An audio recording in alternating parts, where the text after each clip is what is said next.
Então esse é o momento que a gente faz perguntas curtas com respostas rápidas do nosso convidado também. Então, só que com a diferença de ter agora perguntas capciosas, né? Eu acho que o Henrique vai dar uma arrepiada no final. Mas, começando de leve, um livro para nossa biblioteca, Duda. Cara, o que eu tô lendo agora, que é impressionante, como eu já li esse cara e eu acho impressionante, é do Charlie Munger, né? O Resume ao Investor, assim, que ele tá falando que é um resumo, uma compilação melhor do Charlie Munger, que eu acho que vale muito a pena. Perfeito. Uma empresa que você casaria, assim, que você vai levar, você levaria para sempre, assim, na carteira. Eu falei a Microsoft, mas para não ser, as coisas ditas uma vez morrem inéditas, né? Então eu tenho que falar outra.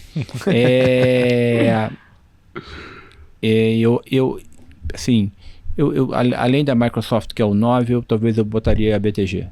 Assim, porque eu acho que enquanto eu tiver o partnership, enquanto tiver as várias vezes, eu acho que é uma empresa extremamente eclética. Uma empresa que você não seria sócio, que você quer ficar longe. Cara, eu não seria sócio, não é um problema nenhum particular com a empresa, não. Como você tem que entender o ambiente de negócios, né? Então, eu não seria sócio das Casas Bahia agora. Porque eu já evito empresas muito alavancadas. E o que acontece na competição hoje no e-commerce, e acho que as pessoas também subestimam isso, é legal que a tua amplitude de audiência pega muitas pessoas, assim, as pessoas não entendem também que equities é o que sobra. Você como investidor de equities, você não sabe, mas você está sendo um empresário, né? E o empresário come por último. Primeiro ele atende aqui os empregados, os salários, aí paga as suas dívidas e você... Por isso que eu falei assim, que é legal no Alcan é que eu tenho vários sócios que tratam a empresa como empresários e comem por último, né? Então eu acho que o problema é esse, assim, é uma empresa mais alavancada, como existem outras empresas mais alavancadas no Brasil, e infelizmente no Brasil, de novo, o juro real é alto e a competição está muito grande nessa parte de e-commerce. Então nada particular com ela, mas eu queria passar esse conceito, tá? De que as empresas muito alavancadas no Brasil, com uma competição muito grande, principalmente do e-commerce, aí pega muitas empresas de consumo que talvez já foram queridinhas no mercado e caíram aí 80% e eu continuo não comprando, porque eu acho que o ambiente competitivo é muito difícil. Qual foi o investimento que você fez na carreira que você mais ganhou dinheiro? Cara, o que me deu mais retorno foi minha mulher, né? Porque assim, meus filhos são, e ela vai assistir, é importante. Não, sério, porque meus filhos são assim muito legal. Isso foi complementar assim, como a minha geração de valor assim aumentou num ambiente propício em casa, né? Mas assim, eu acho que eu assim, tem algumas, para mim, assim, no começo da carreira, se eu fosse falar primeiro TIR, né? TIR é a taxa interna de retorno, que me deu o maior retorno, assim, foi no começo da carreira, eu me lembro que um papel até polêmico, que também um pouco mais alavancado, foi CSN, que eu peguei aquele boom de commodity dos anos 2008, que o minério de ferro quintuplicou de preço. A gente viu o processo de transformação, eu fiz um processo de investigação muito grande dentro da CSN com o Benjamin, ele fez um processo de alavancagem, então uma empresa que desalavancou, pegou o produto dela de mineração, explodiu, então ali foi muito importante, porque eu estava, vamos dizer assim, mais no começo da minha carreira de gestor, então eu estava me provando, e foi o que multipliquei, não foi o maior NPV, não foi o maior produto líquido, dinheiros que eu ganhei, né, depois como gestor, e é importante também, porque assim, as pessoas esperam que eu sempre, nessas dicas, a gente fala alguma coisa matadora, killer, assim, né? E eu sempre fui um gestor de risco antes de ser um gestor de retorno. Então eu ganho consistentemente, minha ideia é ganhar mais de 15% ao ano, e aí eu ganhar também com os FIIs que tem que ser justos, e ao final do dia ter o ganho. Então, o meu processo de geração de riqueza próprio foi muito mais pelo que o Warren Buffett chama da bola de neve, que vai descer no morro e só cresce, ou como nós aprendemos, né, o juro composto no Brasil é algo fantástico. Se você tiver retorno de 15% ao ano, você dobra em 5 anos, você multiplica por 8, você multiplica por 4 em 10 anos, mas por 8 em 15 e por 16 em 20. Então você tem 100 mil, você vira 1.600.000, se você for consistente e conseguir ter um processo grande. Mas eu citei Magazine Luiza, mas a gente tem que falar sempre uma nova. Eu ganhei muito, como é importante você estar no ciclo correto do setor, né? O setor de educação é um setor muito difícil. Eu estudei esse setor durante muito tempo.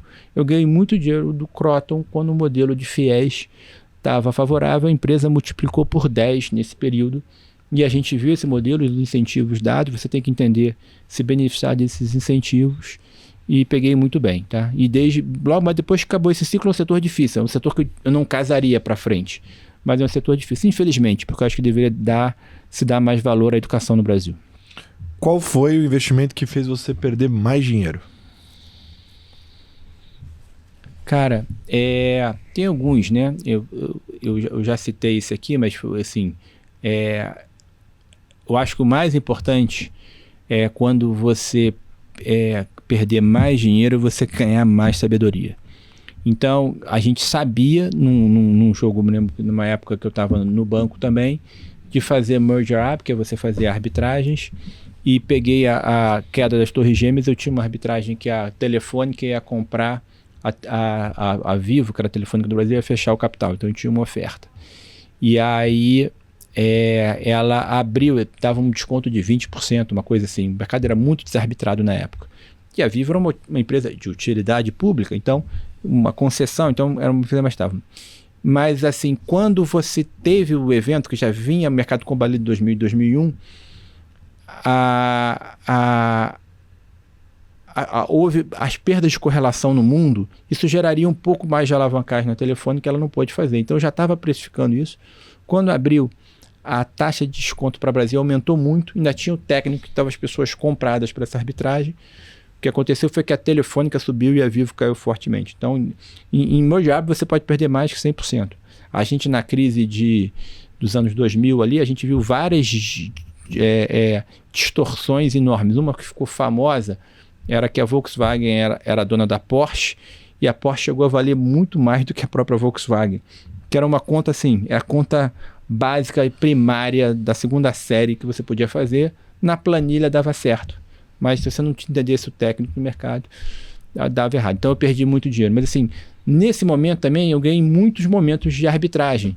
Por exemplo, eu me lembro que a Ambev comprou a Anheuser-Busch, fez a grande movimento e a gente estudou muito o deal, e acabou as linhas de financiamento. Então achavam que a Ambev não ia conseguir se financiar, mas a Ambev tinha assinado com todos os bancos que eles não podiam abrir a operação. Então os bancos tiveram que honrar o financiamento para a compra.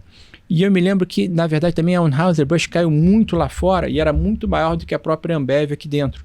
Porque, da mesma forma que a gente está falando como é que é percepção, né? Hoje os investidores estrangeiros, americanos, são nossos primos ricos, e a gente fica olhando aqui que a bolsa não anda, como você falou, parece meio primo pobre, né? Imagina quando muda essa percepção. O mudo foi muito ruim no centro do capitalismo, que foi os Estados Unidos. Então as empresas principais lá, como a Anheuser-Busch, caiu muito. Então gerou uma distorção enorme. E a gente fez por opção na época. A gente comprou a opção de uma para não perder e vendeu a opção de outra. Falando aqui um pouco de gestão de risco. Eu me lembro que a gente perdeu muito em MV, mas a gente ganhou muito comprado em Anheuser-Busch e vendido até na própria Ambev, que caiu menos, porque aqui essa é a vantagem. O Brasil já é um mercado com desconto. Inclusive, isso é uma vantagem um pouco do Brasil agora, tá? Principalmente se tiver essa carteira. Como a Bolsa do Brasil já está deprimida, já está múltiplo baixo, também o downside eu acho que é menor. Bom, você já respondeu qual é o seu time... Não, o time do Flamengo que você viu jogar. Jura? Predileto? Como é que você adivinhou? Hã? Achei que era saber que o meu time era o Flamengo. Bom, você falou já qual foi o time do Flamengo que você mais gostou de ver jogar, mas eu quero saber qual o seu jogador favorito do Flamengo. Mas o Zico. O Zico foi um fenômeno. E atualmente? Cara, atualmente, eu vou te falar, assim, o que me dá mais prazer é o Arrascaeta, mas assim, o De La Cruz eu acho que é fantástico. Porque é subestimado isso, né? A capacidade de defender e atacar.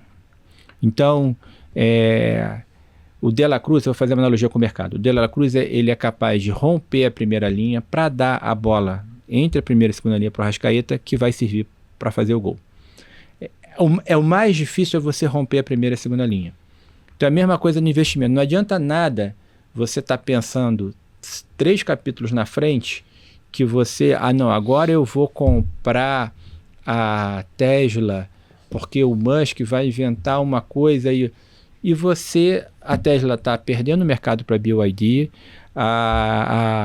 o Musk está focado no Twitter, ela não está conseguindo entregar o guide no mês. Não adianta. Entre o antes e o depois você tem o durante. Então, assim, esse primeiro passo, assim, é o mais difícil. Por isso que, assim, os fundadores, por mais que você tenha CEOs excepcionais, você tem sempre que tirar o chapéu. Porque você levar de 0 a 10, né, sem ter o cara que levou de 0 a 10, você levou, depois do cara levar de 10 a 100, de 100 a 1000, é mais fácil. Você passar a arrebentação é muito difícil. Então, o De La Cruz é o cara que passa a arrebentação. Ele é capaz de defender e atacar. Então, eu estou encantado. Baita de um comentário, por sinal, porque eu sou um amplo defensor dos volantes dentro de campo. Na minha opinião... Mas ele é um atacante que virou volante, né? Ele era ponta direita. Meio Zé Rafael, né? Meio estilo Zé Rafael. Forçou. Fica com o Andrew, que é um cara forte, que dá pra marcar. Zé Rafael. Não, eu queria só pegar a minha participação aqui no Chamada de Margem, que é o seguinte, Duda. Pô, participação que a gente não vai esquecer tão cedo. Sim. Uma baita aula. Muitas vezes fazendo analogia ao futebol, que me interessa muito, eu gosto. Mas eu não poderia deixar de fazer uma última pergunta. E você sabe que aqui é um momento capcioso. Eu não queria nem que você ficasse arrepiado com o meu questionamento, mas se você tivesse que definir Daverson, como você definiria? Fanfarrão, né? Mas assim, eu acredito muito. Eu aprendi uma frase da minha filha, com uma professora de português, que ela mandava a gente fazer redação em 10 minutos. E ela falou assim, isso vai ser ótimo para a sua vida, toda aula vai ler a ponta, ela vai em 10 minutos. Ele falou, não dá tempo. Ela falou assim, a sua vida inteira você vai ser cobrado a ser rápido e fazer a coisa bem. Se você aprender em 10 minutos, no vestibular você vai tirar de letra. E eu aprendi redação com ela. E ela era uma gaúcha porreta, e ela falava assim, a modéstia é a arma dos incompetentes. Isso ficava na minha... Então o Daverson é um fanfarrão, mas ele entrega. Ele era um cara habilidoso. Podia ser menos argentino, assim, né? Achar que vale tanto quanto na verdade vale. Mas Daverson fez o gol em cima do meu volante, que está na seleção agora, jogando bem lá. Ou seja, bem. Como é que o mercado... Isso é importante, isso é para o mercado de ações, né? Como é que é importante você ser o cara certo, no lugar certo, na hora certa, e a vida sempre te dá a segunda chance. Perfeito. Então, assim, a única coisa que eu garanto como gestor, como aconteceu comigo, é que você tem momentos em que você... não ter a performance boa. Importante você ter que tomar, fazendo risco, fazendo a coisa certa e tudo mais, que depois você consegue entregar. Boa. Empacota essa invertida aí.